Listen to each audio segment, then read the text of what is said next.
ላት ያሳለፈ ሰው ክዶት አይደለም ግዴታ መሆኑን ያወቀ ግን የማይሰግድ ሰው ይከፍራል አይከፍርም የሚል የዑለማዎች ሙግት አለ። ዑለማዎቹ በአንድ አቋም መስማማት አልቻሉም።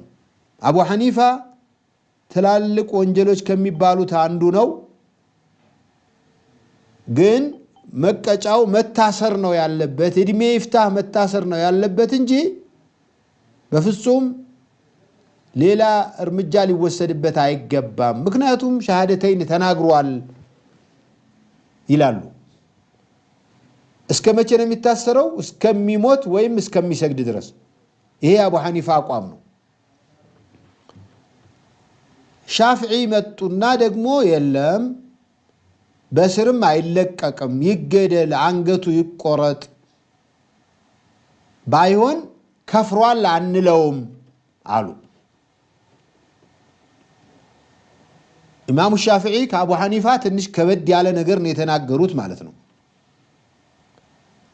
ኢማሙ ሻፊዒ የመሻይኾቻቸውን የነ መሐመድ ብን ሐሰንን መዝሀብ ትንሽ ጠንከር አድርገውት አይገደል የሚለውን ነገር ወደ ይገደል ያመጡትና እዚህ ካደረሱት በኋላ ደግሞ አሕመድ ብን ሐንበል ደግሞ ቀጥለው መጡ። እሳቸው ደግሞ የሸኻቸውን የኢማሙ ሻፊዒን አባባል ውድቅ አደረጉት።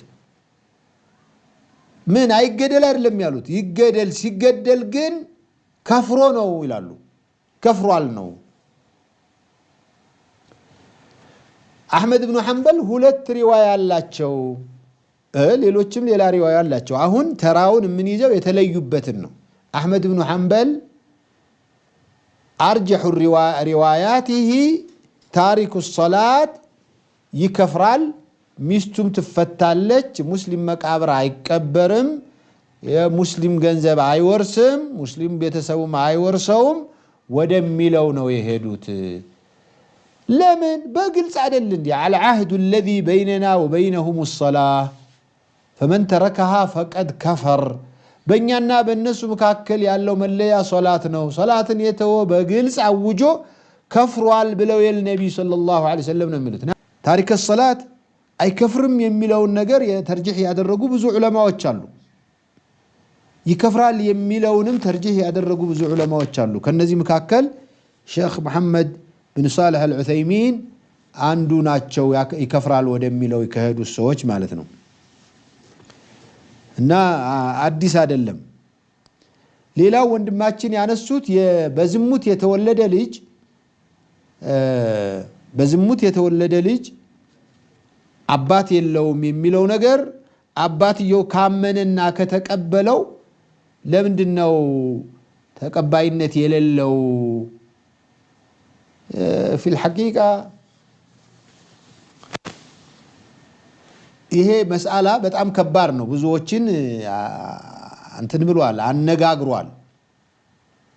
الراجح من اقوال العلماء በዝሙት የተወለደ ልጅ አባቱ የኔ ነው ቢልም አባቱን መስሎ ቢወለድም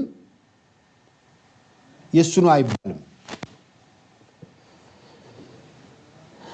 ለምንድነው?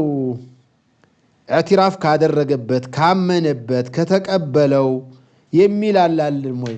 አሁን ኢብኑ ተይሚያ ተበኒ ካደረገው ኢልሐቅ ለማድረግ ችግር ከሌለበት መቀበል ይቻላል የሚል የኢብኑ ተይሚያ አባባል በጣም ጠንክሮ አይቼዋለሁ። ቢሆንም ግን የፉቃሃዎቹ የአብዛኞቹ ፉቃሃዎቹ በፍጹም አይሆንም ወደሚለው የሄደውን ነውና